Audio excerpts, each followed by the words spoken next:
முதல் சாங் பாரா, இப்போ 2வது சாங் மாறா. இந்த 2 சாங்கோட ஹூக் வேர்ட்லையும் பாருங்கள் ஏஆர் ஒளிஞ்சிருப்பார். சங்கர் சார் மறைமுகமாக நம்மளை வெறுப்பேற்றுறாருன்னு நினைக்கிறேன். இந்த பாட்டில் அவர் ஒளிஞ்சிருக்க மாதிரி படத்துலேயே ஒளிஞ்சே தான் இருக்கார். அவர் கிடையாதுன்றதை சொல்ல பார்க்குறாரு நினைக்கிறேன். பட் நம்மளால் தான் ஏற்றுக்கவே முடியல. ஸோ மாறா சாங்கை பொறுத்த வரைக்கும் ரொம்ப நல்லா போட்டிருக்காரு அனிருத்.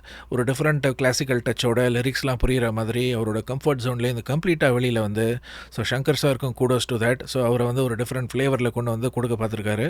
ஸோ பாட்டை பொறுத்த வரைக்கும் ரொம்பவே நல்லாயிருக்கு. அதற்குள்ளே ஏதோ ஒரு மாதிரியும் இருக்குது.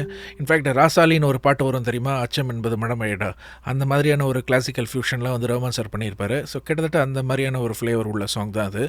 பட் இந்தியன்ற ஒரு பிராண்டை பொறுத்த வரைக்கும், இந்தியன்ற ஒரு அம்ப்ரெல்லாக்குள்ளே இந்த பாட்டு அடங்குமான்னு பார்த்தா அங்கே தான் கொஞ்சம் அடி வாங்குது.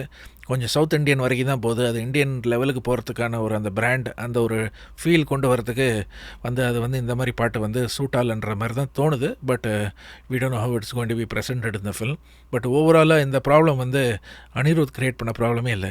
இந்த எல்லா ப்ராப்ளமும் ஏஆர் ரஹ்மான் சாரால் வந்தது தான். எதுக்கு சார் இந்தியன் ஆல்பமை இப்படி கொடுத்துட்டு அந்த பேக்ரவுண்ட் ஸ்கோர் அப்படி கொடுத்துட்டீங்களே, இப்போ இந்தியன் 2 ஏற்றுக்க முடியாத மாதிரி பண்ணுறீங்க, போங்க sir. So Maara, hopefully you like it. And இந்த மாதிரி வீடியோஸ் பிடிச்சுன்னா please do like, share and subscribe. கண்டிப்பாக எல்லாருக்கும் ஷேர் பண்ணுங்கள், கமெண்ட் பண்ணுங்கள், என்கேஜ் பண்ணுங்கள். தேங்க்யூ.